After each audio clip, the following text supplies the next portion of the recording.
The opinions and views expressed in the following program are those of the speakers and the host, and do not necessarily reflect those of Yoakley Scott Corporation and your sports network. Yeah, I've been closer to Jesus before, so can you help me out? Oh, can you help me out? Am I on my own? Am I on my own? But can you help me out? Am I on my own? Am I on my own? Or can you help me out? Can you help me out?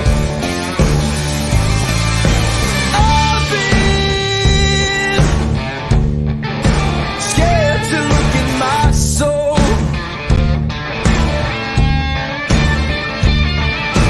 I've been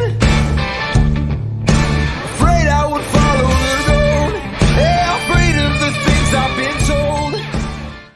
Hello, everybody. Welcome inside a Thursday episode of Running Point on ysnlive.com, brought to you as always by our good friends over at Greenwood Chevrolet in Austin Town. They go the extra mile for you, so you don't have to. We have a special show for you today. For all your softball fans, we have a treat.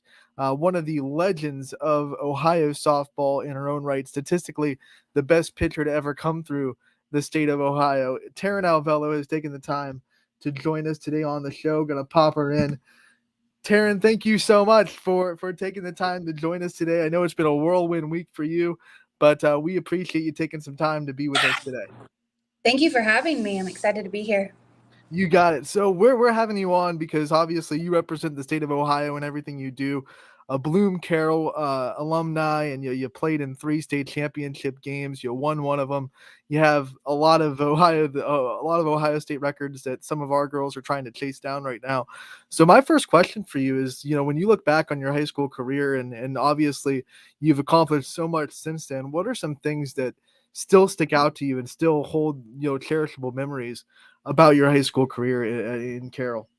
Yeah, I think it's honestly just continuing to honor the legacy that we had at Bloom Carroll before us, even before my time. There was, another state championship won there. And so, my entire time there, it was all about continuing on that legacy and just helping honor those who kind of came before us. And so at Carroll, it was, you walk into the halls and not just softball, but every sport, there's banners hanging, there's, a Hall of Fame wall, things in the showcase that just show, how rich in sports Bloom Carroll actually is. And so that was just a lot of my main focus, was just trying to continue being as successful as possible while playing for Bloom Carroll.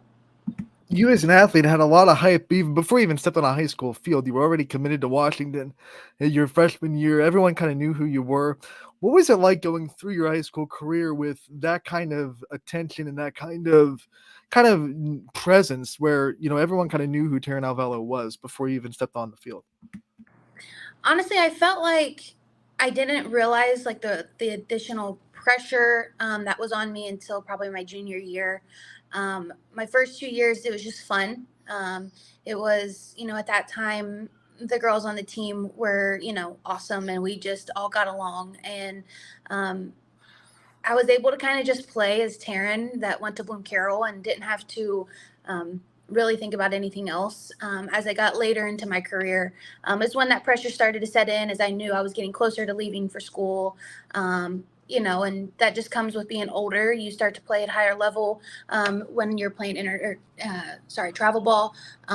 So, that point in time, I was kind of like, okay, yes, I am going somewhere, but that doesn't necessarily mean I have everything given to me. I'm going to have to keep working. And that's exactly what I was trying to do, is just keep working and keep getting better and trying to be, the best pitcher and the best teammate as I could possibly be.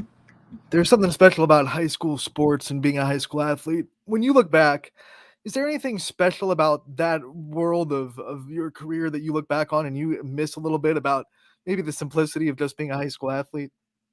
Yeah. I definitely feel like my sophomore year when we won the state championship, the community that we had behind us, and knowing that, when we were leaving for those games, it was our whole town was following us, and having a parade for us. And even when we returned back with that trophy, and even the years that we came back as runners up, it was like, we still made it there, and we still made our community proud. And when I try to tell a lot of people now that don't necessarily come from small towns like I did, I was like, there's something to be said coming from a small town.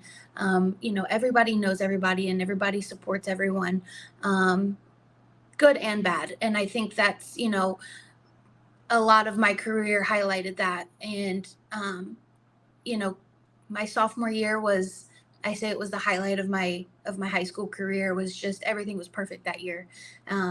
And those are the times that I really look back on. We just covered a state championship. You won a state championship. So I'm wondering, a lot of accolades for you, a lot of accomplishments in your career.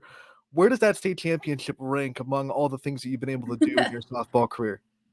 It's definitely up there. I think anytime you win that championship title, it's, you have that sense of pride and that sense of, accomplishment.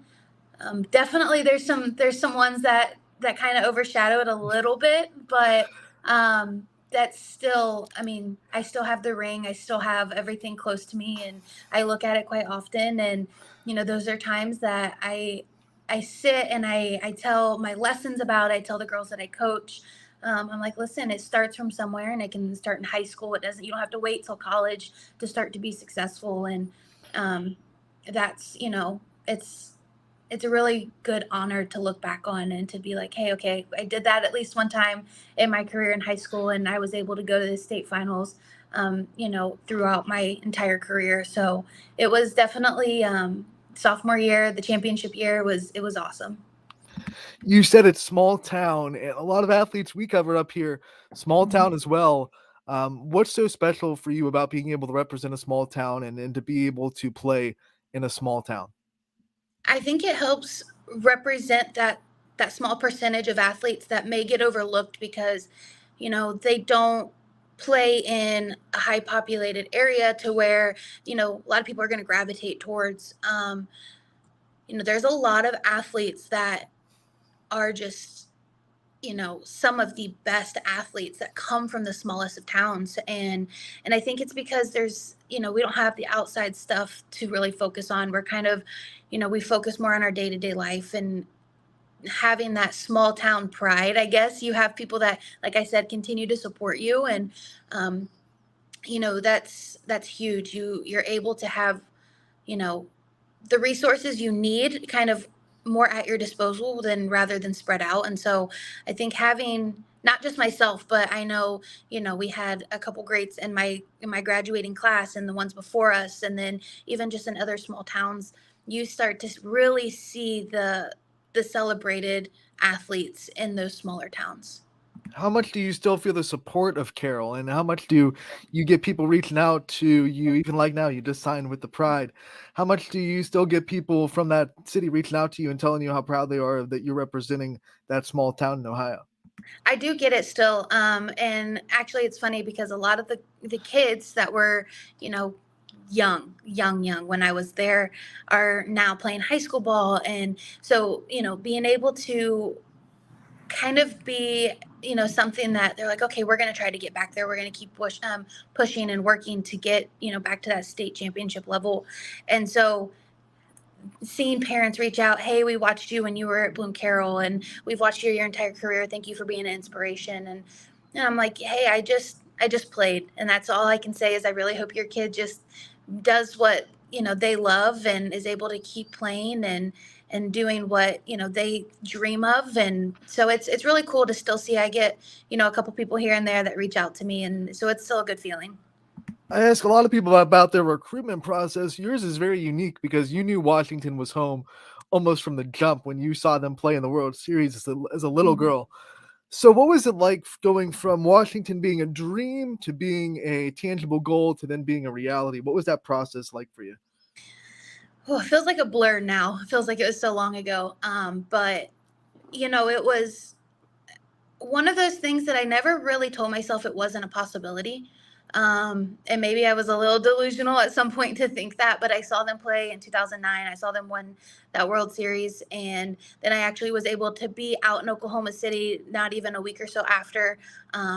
And I've told this story multiple times on ESPN and other things, that I still have the dirt from the 2009 World Series game that they had won with the purple and gold confetti in it. And, that sat on my shelf for years. And I was like, not using it as a keepsake. It was more of like a reminder, like, hey, you're going to have your own set of dirt one day.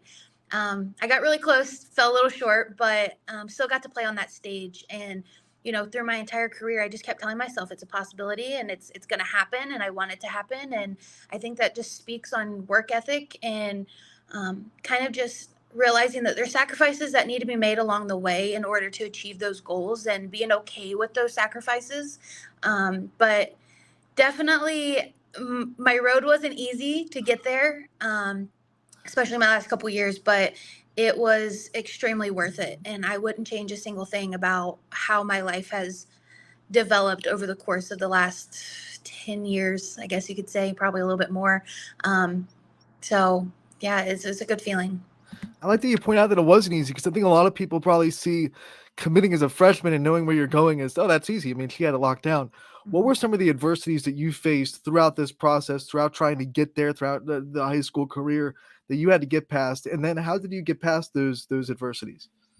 Yeah. I think when you start to play at that level and you're doing a lot of, travel ball stuff, and you're trying to do a lot of lessons, and, that comes with, hey, maybe I can't go to the school dance, or maybe I can't go hang out with friends, or I can't go to that football game, or, there's a lot of little things that you miss out on. And in the moment, it feels like the world's biggest deal. It feels like, oh, my friends are going and they're going to, they're not going to be happy that I'm missing. And that's something a lot of kids struggle with. And it's something I did struggle with too, but it was just kind of like a continuous reminder. And then, my senior year wasn't the best of the years. So dealing with that adversity that happened my senior year made me a really, a different person. It really, made me mentally tough. It made me know kind of what's important in my life, and making sure every day I'm doing the right things and being where my feet are, and just continuously, you know, going and choosing the right thing to do. It's very easy to get caught up in,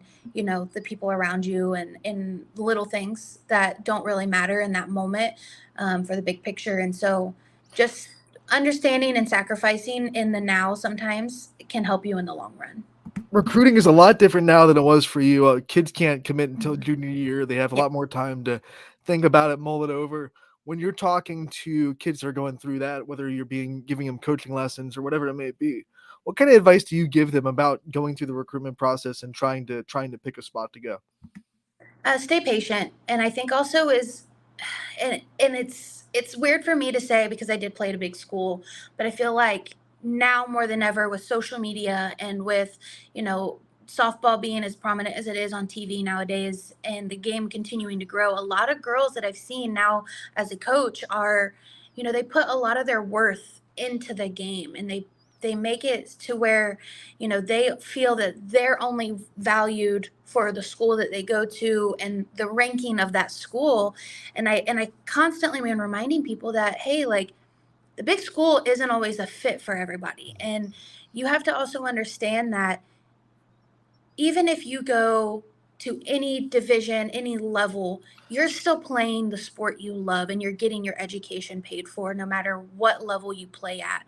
And a lot of girls that I work with struggle with that, the identity crisis as they're going through their recruiting process of like, oh man, I really want to go to the Washingtons, the UCLAs, the Alabamas, the Oklahomas. And it's kind of being like, okay, you do have to realize that there's only like 2% of the softball players that leave and graduate high school that actually go to those level of universities. And so it's like, okay, if that's not a reality for you, maybe that be, too far away from home, or the level that you're at, or, how much time you're willing to put into your sport and the practice and the preparation that you have to get. It's like, hey, like, are you going to to continue your career, or are you going to, just get your school paid for, or, what are you looking for? And really having them realize, okay, what exactly am I trying to do with the next 4 years of my life? And them realizing that, no, hey, I do want to be close to home, and I do want to be able to have a little bit of a social life outside of softball, or maybe no, softball is all for me and I want to be able to play at the highest level possible. And just helping them navigate through that, I think, as a mentor and as a coach, that's the only thing that we can really do, is to keep navigating young girls to just be their authentic self, and to, really make decisions that suit their life, and, what they truly want out of it. Our sport is growing and the pro world is growing, but it's still at a level to where it's like you can't hang your hat completely on softball just yet. We're getting there, we're moving in the right direction, but you also need to prepare your life for what you're going to do outside of softball. And so I think that's what I'm trying to do as a coach and as a mentor. But that's the only thing I can really say in terms of the recruiting process, is just pick the life and the route that is going to be best for you, and don't let anybody kind of waver your decision. Make sure you're making that decision strictly for you. I can't let you go without talking about your pro career. Obviously, you just signed with the USSSA Pride. You're in Austin, Texas right now for the WPF opening day tonight. What does it mean to you to be able to continue your career? And what does it also mean to you to be able to be a part of a generation that is paving the way for younger girls to be able to have that dream of playing professional softball after they're done in college? It's honestly one of the highest honors that I can say. I used to sit in the Firestone Stadium and watch the Akron Racers play as a kid, and I used to tell my dad, "Hey, I'm going to be here one day."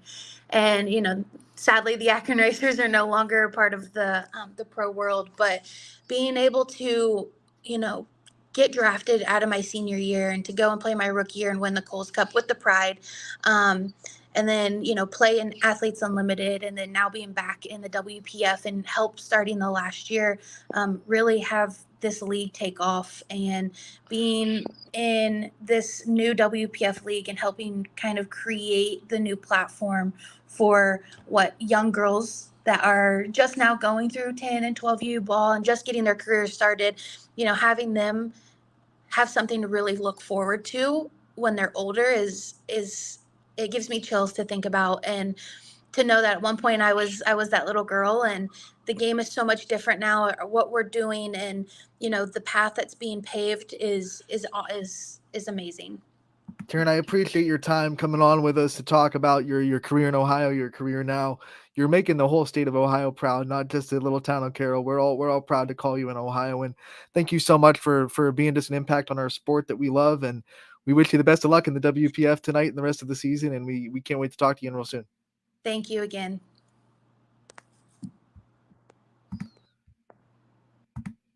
Taryn Alvello joining us on Running Point, an awesome treat for us softball fans that have been covering the sport all year. And we got to cover a state champion, and obviously we have Sydney Watts, who is on pace to maybe touch some of those records that Taryn has set as a sophomore going into her junior year. And there's no one better to come on and speak some inspiration and truth into her career than the person that set the tone, right? The person that set the bar high for all Ohio pitchers, once again holding the state records for career strikeouts, the state record for career wins in the circle, state record for strikeouts in a state tournament game as well, and also the state record for career home runs. She was a pitcher that could hit in high school for sure. So we thank her so much for her time. WPF starts tonight. Pro softball, USSSA Pride. She's in Austin, Texas to take on the Texas Smoke. And good treat is that WPF is letting you watch tonight's games for free at WPF.com.tv. You can find the link on their social media accounts as well. And make sure to tune in to the first night of the WPF, the Professional Softball League, also Athletes Unlimited. Got to give them a shout out. They've been killing it the last couple of years, and they're on tonight as well. So once again, we are so thankful for Taryn for taking the time to join us today and giving us some insight into what it was like playing high school softball at that level, and being that level of an athlete and having that kind of weight on the shoulders and obviously attention. And we're seeing a couple of our athletes at YSN deal with the same thing. So it was awesome to hear her talk about that. We are going to take a break. When we come back, we are going to play our pre-recorded interview with McKenna Duran from Lakeview Soccer, also a part of the Soccer Vision Academy club team that is going into the Nationals in Denver, Colorado next month. So we're going to take a break. When we come back, we'll have that pre-recorded interview to play for you guys on Running Point, brought to you by Greenwood Chevrolet in Austintown. Back in a bit. Before the lights come on, before the workday begins, before a long day is ended, or it's time to have fun, it all starts with the people at Joe Dickey Electric. From replacing a light fixture in your home to building a substation for your business, no job is too big or too small. The people of Joe Dickey Electric power them all. Joe Dickey Electric, over 60 years of powering the Mahoning Valley.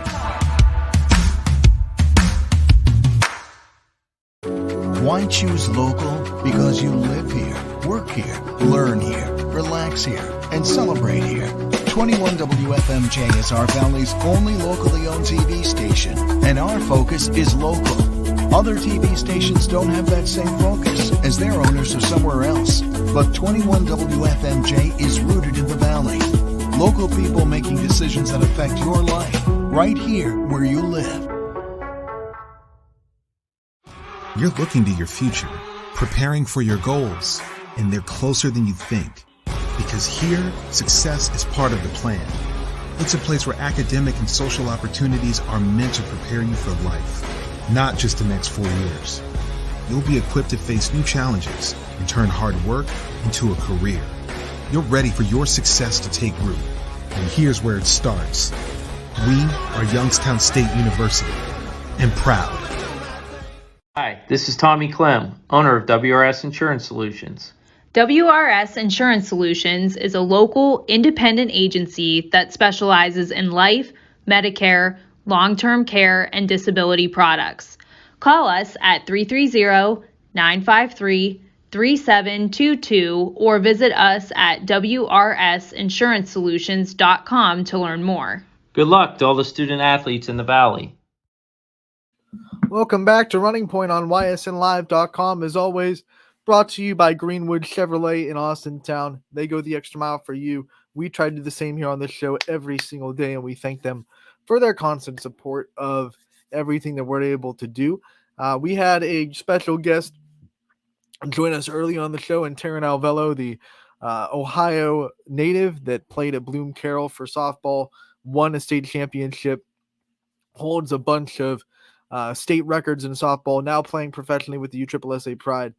So we thank her for her time again, and we transition from softball to soccer. We have a pre-recorded interview for you from McKenna Duran, who plays at Lakeview going into her sophomore season with the Bulldogs, but also a member of the Soccer Vision Academy at 15U club team that has punched their ticket to Denver, Colorado in the next month or so to compete for the U.S.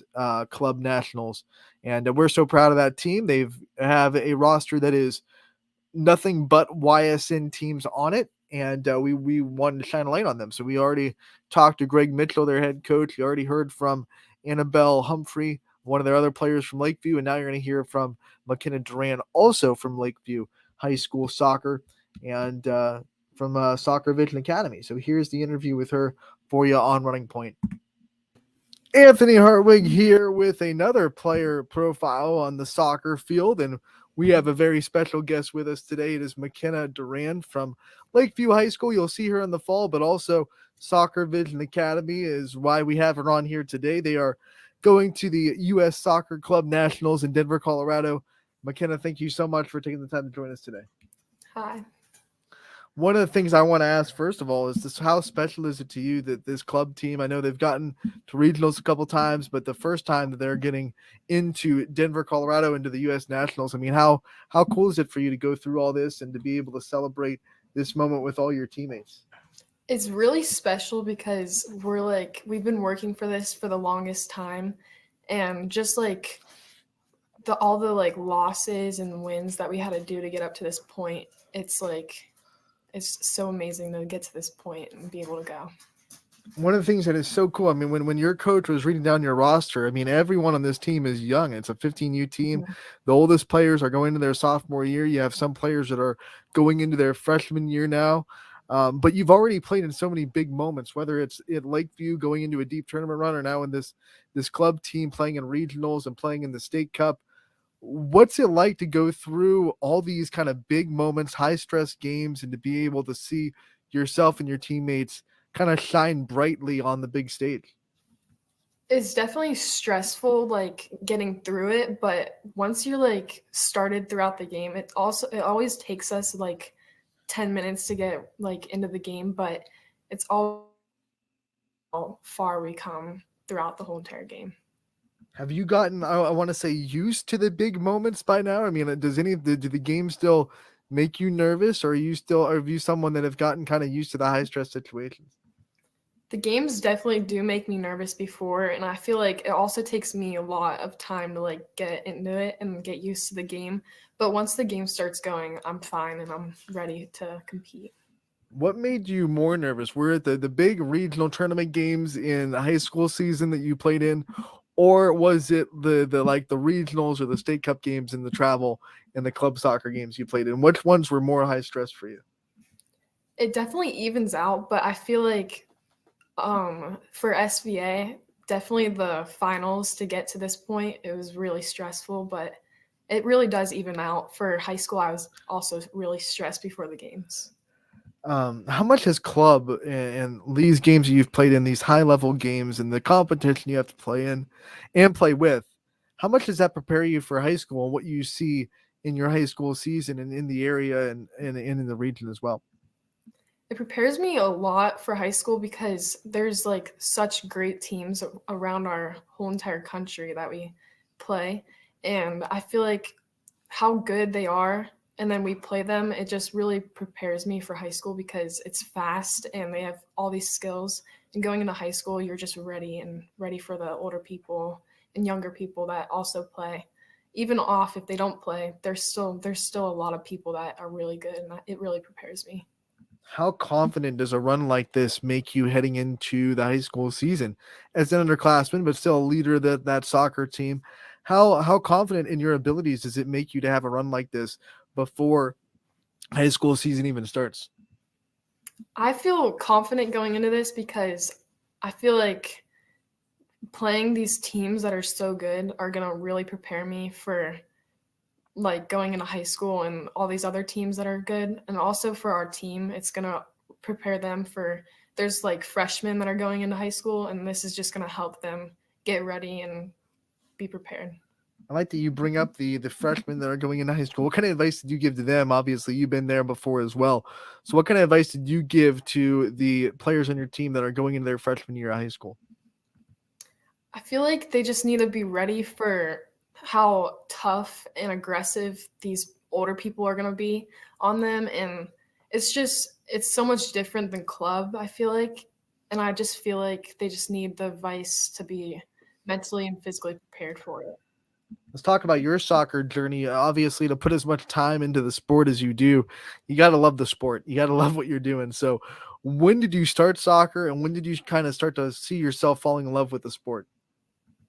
I started playing like soccer at the age of 3 and I did rec until I was about 6 years old. And my neighbor actually, Ava Yanucci, she played SBA and that's how I found SBA. I fell in love with it really at the age of 6 and that's where I found SBA and I joined it and I ever since that I've loved playing. Was there a moment in this journey where you realized, okay, like this is something that not only that I enjoy doing, but I'm really good at it and I can really like put my time and effort into trying to be a very good high level soccer player that obviously you've turned into? Well, we have a lot of opportunities to get to like all these things, and especially 2 years ago, we got to go to regionals in Chicago, and that's where I noticed like I'm good enough and our team is good enough to like do these things, and I feel like I'm just ready and prepared for the more challenging things in soccer. One of the things I want to ask you about, the middle school age that you were in playing soccer, getting ready for your high school team. unlike a lot of other sports like football and volleyball, basketball, insert sport there, not really a middle school soccer program yet in most of these schools. What was it like to just have the club, and that's the only thing that's really you're using to prepare you for stepping onto the field as a freshman at Lakeview?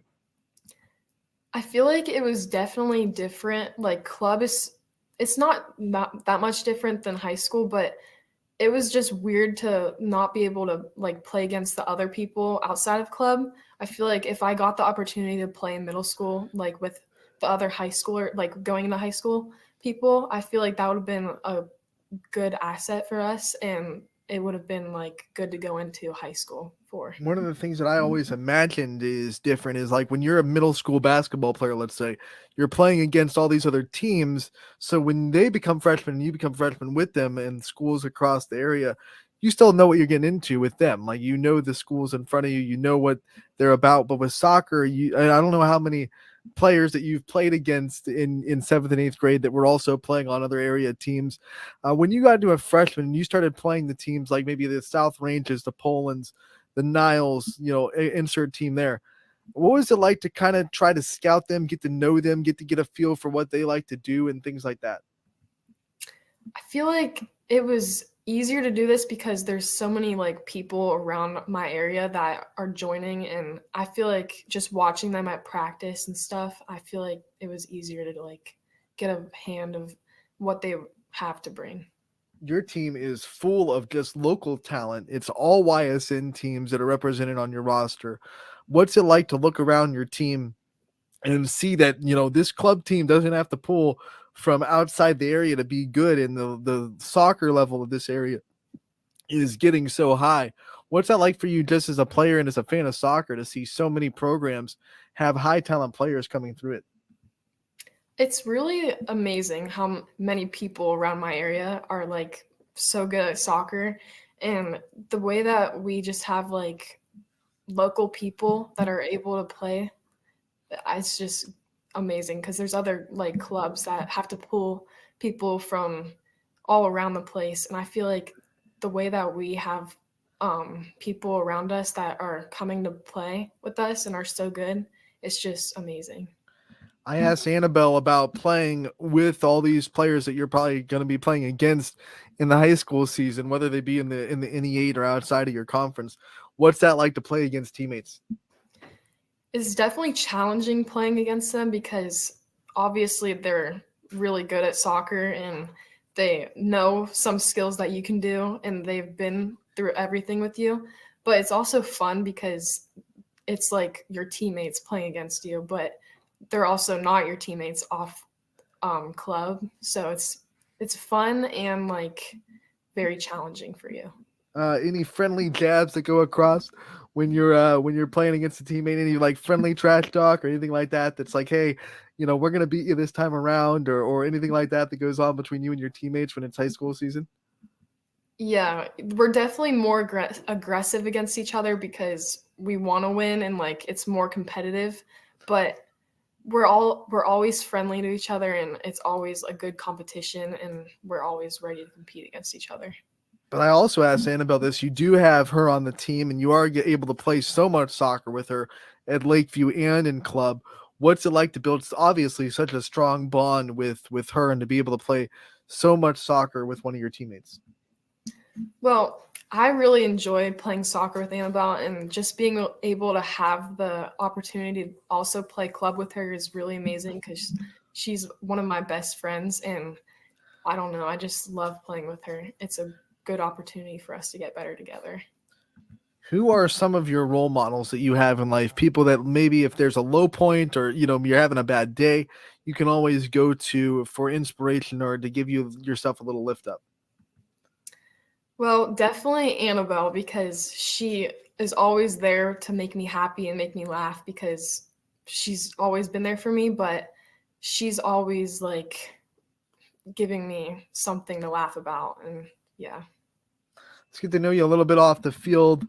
Do you have any superstitions or routines that you have on a game day or getting ready for a game that you try to keep that routine? And if you don't, you feel like you're going to be off that day?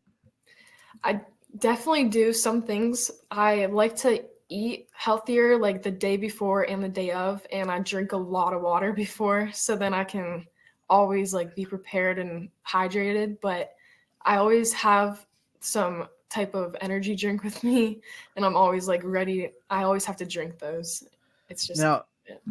when I talk to athletes, there are usually the two different kinds of people that get themselves in the right mindset. There are the people that like the silence and just kind of getting their meditation on, and the people that like the music and like to really amp themselves up. Which one side of the fence are you? Do you like the tunes in to get yourself really hyped up, or are you someone that likes to have the kind of empty mindset and the silence to get yourself meditated? I always have my AirPods in before the game, or I like to listen to the speakers like that they put for us and they provide music for us. But I really like to listen to music before because it gets me like hyped up for the game and ready. What does your pregame playlist look like? My pregame playlist is usually full of like 80s pop music and like rap. Does your pregame playlist, is it different than your like normal music that you'd listen to while you're sitting around the house or while you're maybe doing homework or whatever, or is it like just all the stuff you like anyway? I feel like it's a little bit different, but I also like throw in some of the same things that I listen to because usually I like the upbeat stuff, but not really. It's not really that different. Obviously, soccer is going to take up some time on your summer vacation, but what else are you looking forward to in the next 3 months? No school to have to worry about, and you're able to kind of do some things that you probably wouldn't be able to do during the school year. So what are some of your favorite things about summer vacation? Some of my favorite things that I really enjoy is being with my friends and being able to like go to the pool and stuff. I really like to just get out of the house and do stuff. What's your favorite way to celebrate a big win after on the soccer field? What's your favorite way to celebrate? I really like to like hype up my teammates after, and I like to congratulate everyone and also congratulate the other team, as well as like being all happy. You also have to always like think about the other team and what they're feeling. We had a long talk about this on YSN today, the sportsmanship. I like that you brought that up. Who are some people that really instilled that mindset into you to respect your opponent and, like you said, to be happy that you won, but also make sure that you're shaking hands and doing the right thing towards your opponents? Who are some people that really instilled that into you? There's definitely one person that like really put this into me, and it's my coach Greg. He always makes sure that the other team is always like getting the same thing. Like he says like what you want is what the other team also probably wants. Like you have to think about their feelings too. And yeah, he's just always there and telling us what to do. I want to ask a little bit more about Coach Mitchell as well, because obviously we just talked to him about a half an hour ago, and he just oozed about how happy he is about you guys being in this moment and how much he loves seeing you guys succeed.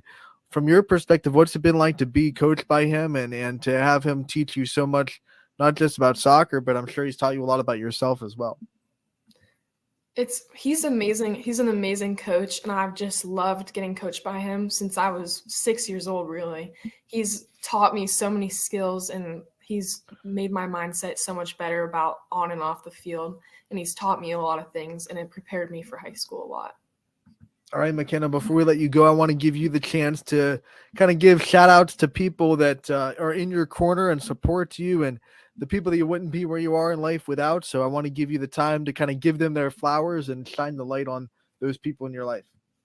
There's definitely two certain people that I want to shout out, and it's my mom and my dad, because they've helped me so much through all of this, and they've like taken me to all of these things, and they've taken me across all these states to get me to this point, and they've just helped me so much through all this. All right, McKenna, thank you so much for taking the time to join us tonight. We are so happy that you're having so much success in the club season. Congratulations on making it to nationals, and we can't wait to see you back in Lakeview this fall for more high school soccer coverage and talk to you again real soon. Thank you.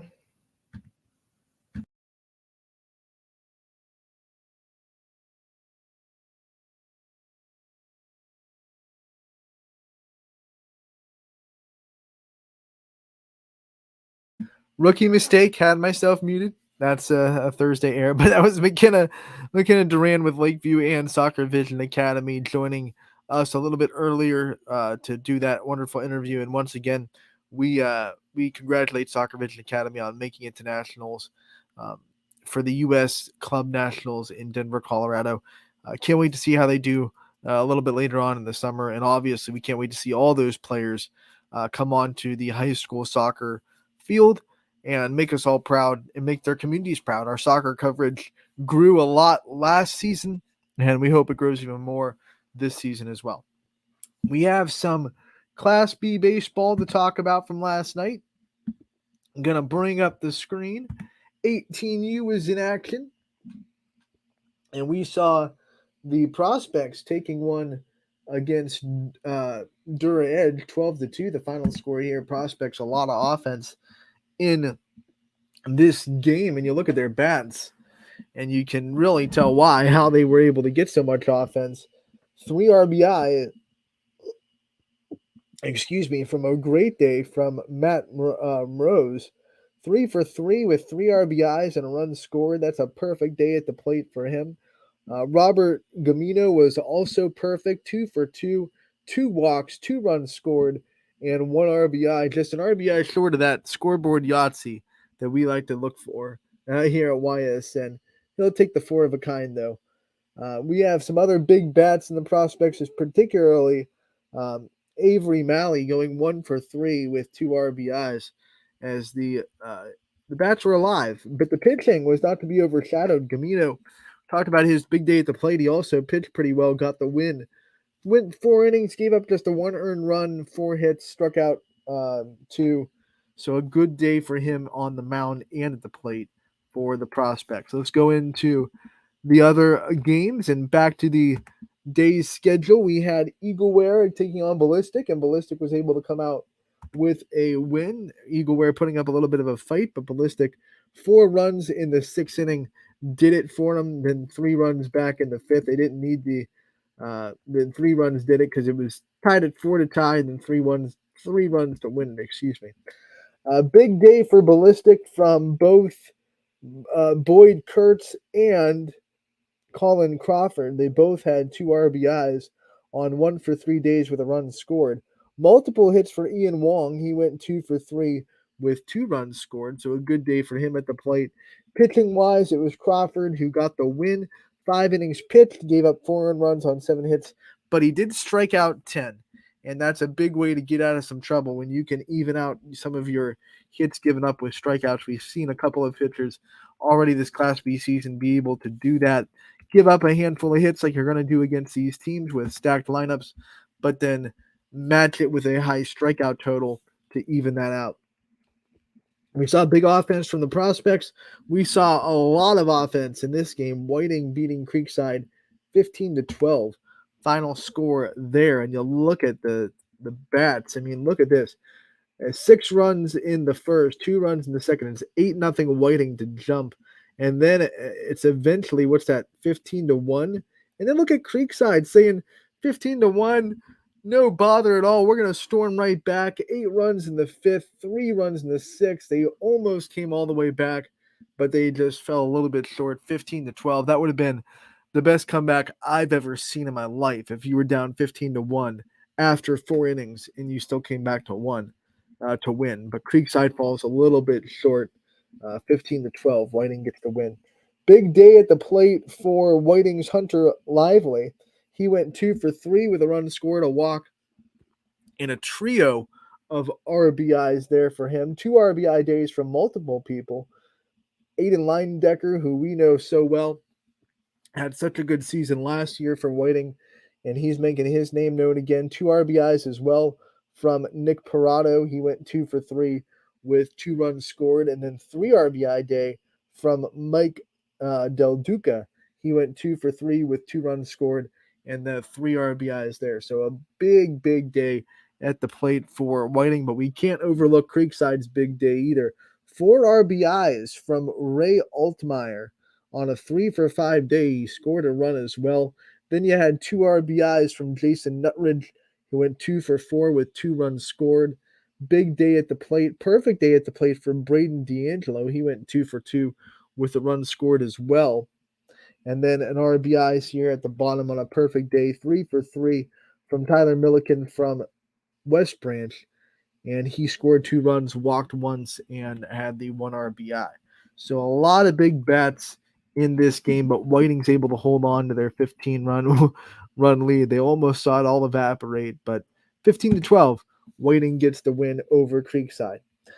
We saw Athletics beat Nightline last night, 5-2. Let's take a look at the big names in this game. First, let's see how it happened. Tied at 1 after 2 innings, but then a big 4-run fifth did a lot of the damage for Athletics. It was enough for them as they only gave up the 1 run in the top of the 6th to win 5-2. 5 runs on 5 hits, 1 error. It's a tough one for Nightline. They out-hit Athletics 8-5, but couldn't put the runs in. So 2 runs, 8 hits, 1 error for Nightline. Let's look at the Athletics big bats. And they had 2 RBIs from Gavin Wilms. That's the name we know pretty well from the Salem Quakers. He went 1 for 3 with 2 RBI. We saw Gavin Falagrin also with an RBI, 1 for 2 with a run scored. And then down there at the bottom, Evan Tice with a solid day as well, going 1 for 2 with a walk and a run scored and an RBI for Athletics. Pitching, though, Gavin Wilms on the mound, you're going to do a lot of things well. 5 innings pitched, gave up just a 1 earned run on 6 hits, and struck out 4. So Gavin Wilms on the mound, you're always going to have a chance to win. He's one of the best pitchers that we have to offer, and he proved it last night in that win, 5-2 for the Athletics. Last but not least, the Astro Falcons got a win. Not as dominant as we're used to seeing, but still a pretty comfortable 8-3 win over the Avalanche. Usually we're used to seeing the Astro Falcons cruise to victory, but they'll take the win for sure. The big inning for them was the first. 3 runs in the first, and then they attacked on 1 in the third, 1 in the fourth, 2 in the fifth, and 1 in the sixth, consistently scoring. That's a mark of a great baseball team, scoring in multiple innings and keeping the pressure on the defense consistently. 2 RBIs from Jay Rona from Mohawk, 2 for 4 with 1 run scored. He's also a YSU commit, so you're going to see him be a Penguin in not too long. 2 RBI day as well from Justin Weaver. He went 1 for 4.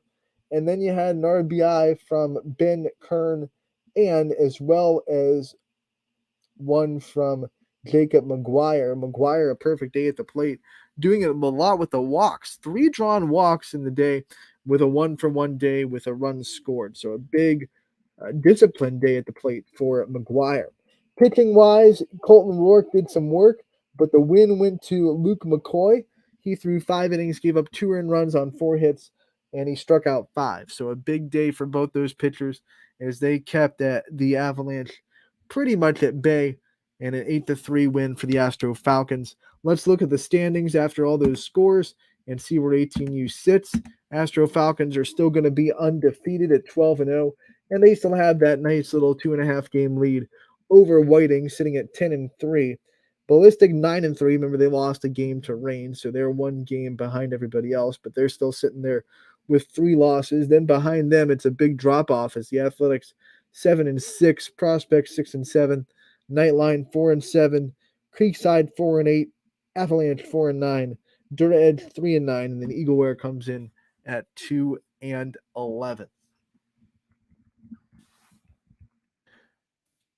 Now let's preview tonight's game. It's back to 16U on a Thursday for Class B baseball. We'll see who's playing tonight.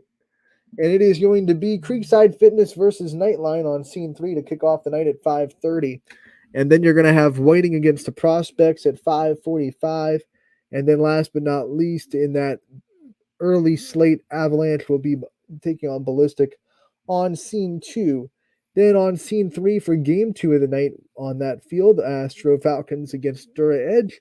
And the nightcap on Scene 1 is going to be Eagleware against the Athletics. Quick look at the standings before the games happen. In 16U, it's Astro Falcons and Avalanche and Creekside Fitness still all tied at the top at 9-3. Whiting 2 games back at 7-5. And then the Athletics sitting 3 games back at 6-6, tied with the Prospects with a 6-6 record. 2 teams tied with 5-7 as Nightline and Dura Edge come in there. And then 2 teams tied at 2-10, with Ballistic and Eagleware rounding out the 16U lineup. That's what to look forward to tonight. All the games can be found on ysnlive.com. Let's get a look on who the announcers are going to be for tonight at Scene Park. Real quick, I got to get up the right spreadsheet. Let's see. Today is Thursday. We're going to have Noah Ricks on Scene 3. Matt Marr will be on Scene 2. And then Bob Zaney is going to be on Scene 1. So those are your announcers tonight for Class B baseball. All for free at ysnlive.com/live. Make sure to check it all out. Reminder that we'll also have the Battle for the Range softball games at South Range. I believe it's 8U and 10U. DJ Yoakley will be on the call for those as well tonight, so make sure to check in on that to see the future of South Range softball from South Range Softball Complex. And that'll be on as well, ysnlive.com/live, where you find all of our games. Before I get out of here, I do have some time. I want to quickly recognize the postseason award winners that we have already announced. We'll start with Coaches of the Year. Congratulations to Cam Carson from Lakeview. This one was a no-brainer. The year that Lakeview baseball had was by far so impressive, and Cam Carson is a big reason why. So him getting Coach of the Year was almost unanimous in our discussions in the YSN executive staff. That was lock, stock, and barrel. Softball side of things, there were a lot of teams to consider, a lot of successful seasons, of course, and a lot of coaches that had a lot to do with it. You look at Coach Kernan coming into his first year at Canfield, taking them to state. You look at Jeff DeRose and kind of the consistency that he's had with his program. They were definitely in the mix, but at the end of the day, could not ignore a state championship. You win a state championship, you do it the right way, you do everything the right way, you go undefeated. Hard to ignore that as Coach of the Year. So Steve Ward is our 2023 Coach of the Year, and I believe that is his second consecutive Coach of the Year win. I think he won it last year as well for us. So 2 years in a row, Coach Steve Ward has won the YSN Coach of the Year. Congratulations on him and the Falcons for all their success. They weren't done, though, because we gave out Team of the Year as well this morning. And the Team of the Year in softball, Austintown Fitch. Once again, a lot of great teams with a lot of great success that we loved watching all season. But at the end of the day, you could not argue with a state championship right there. And you couldn't give it to anyone else other than the team that went undefeated and won a state title. So congratulations to Austintown Fitch there. For baseball, Team of the Year also was a highly contested conversation. We had a couple of teams that went deep in the tournament, a couple of teams that had really impressive win-loss records. Obviously, Louisville won our power rankings at number 1 with their strength of schedule. But at the end of the day, we decided that getting to the regional final the way they did and the way they played all season long, we wanted to give it to Warren JFK, and we did. Warren JFK is your baseball Team of the Year. This morning, we also gave out our Freshman of the Year, and both softball and baseball freshmen were so good that we had to split. So for baseball, we went with Braden Songer from Hubbard, who led that team in a lot of different categories, stepped in as a freshman and did a lot of great things. We asked some coaches around the area even, what their opinion was on Freshman of the Year, and they all said Braden Songer. He was highly respected by area coaches, and he gets the nod there. And then our first Ashtabula County postseason award winner in Anthony Severino, who put up ridiculous numbers as well from Ashtabula St. John. He gets the co-freshman of the year. So congratulations to those two on those great awards. We couldn't tell you how proud we are of your freshman year and how excited we are to see you continue. And then softball, again, just like baseball, it was a very contested conversation. So many really good freshmen to choose from. But one of the things that tipped the scales, especially towards Anna A., was the tournament success that she had, having 5 home runs in the state tournament. You can't argue with that.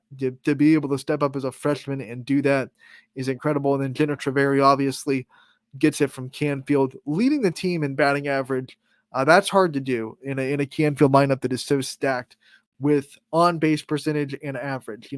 Not stacked with home runs, but definitely stacked with players that know how to get on base and know how to get hits and their high averages. So a lot of high averages on that Canfield team, but Jenna Treveri led them with a 466. So we kind of tipped the scales a little bit for leading your team in batting average. And she was up there in the team lead for RBI. She had 15 RBIs on the year with a 466 average. So couldn't argue that. And she also had an impressive tournament run. So when you do well in the high stage, that also gets some weights on your scale. Also wanted to give some honorable mentions as well to Max Stowe, because she was definitely right in the conversation till the very end.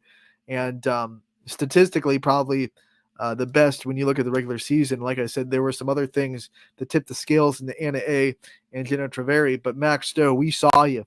We saw you working all season long. 495 batting average, 6 home runs, 25 RBI from Lakeview. Caught every game for Lakeview. Only had 3 errors behind the plate.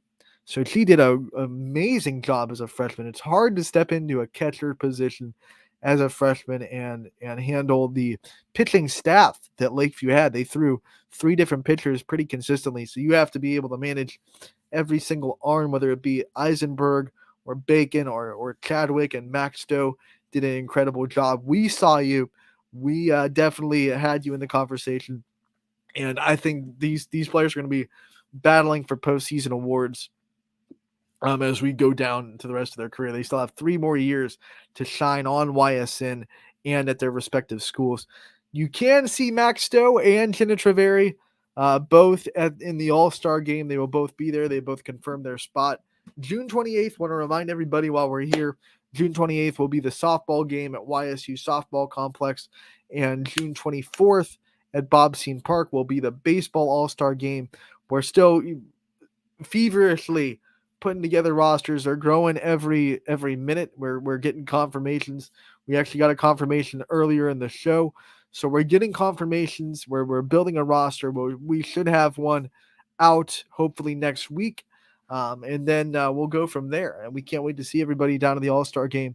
The proceeds will go to FCA this year, and I know DJ spoke on in the Power Hour how proud we are to be partnering with FCA and how much they've meant to us. I've already talked about my involvement with FCA as a high school student at South Range. I was a part of their FCA. At that time, there weren't a lot of area schools that had a organized FCA every week.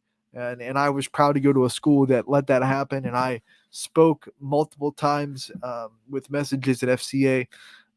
Those are my fond memories. Like when people ask me how I got into public speaking or how I got so good at it or how it doesn't make me nervous. I mean, FCA is one of the things I look back at, and one of the things that really got my feet wet on talking in front of people, really. So proud to partner with FCA for these All-Star games. Couldn't pick a better organization. And then obviously Bob Kimple, who had daughters that went to South Range. A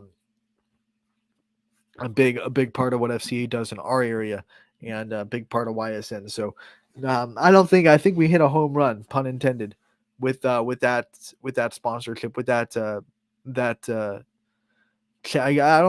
charity to give our money to. We don't like to make money off these games, so we're giving it back to the FCA this year.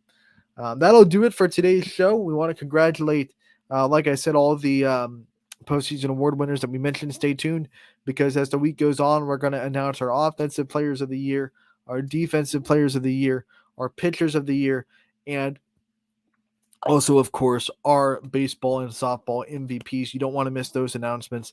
And then we'll also, in the same graphic template, with those baseball cards, it is so awesome, we're going to be announcing our all-star roster soon as well. So make sure to stay tuned to our social media accounts throughout the rest of the week and into next week, because we're going to have a lot of things posting quick. If it's anything like the basketball graphics, they're going to come at a high rate. Boom, boom, boom, boom, boom. So you don't want to miss any of that. Stay tuned to our social media accounts. Last thing I want to say, I want to thank Taryn Alvello for taking the time to join us today and talking about her career in the state of Ohio. And now for the USSSA Pride, we were rocking it today for her, and obviously she's going to be starting in the WPF tonight, the Professional Softball League in Austin, Texas, with the Texas Smoke. So we thank her for taking her time to talk with us. We thank McKenna Duran for talking with us, as well as the other members of the Soccer Vision Academy that took their time. And we thank you guys for tuning in to the show. Want to remind everybody that there will be no show tomorrow.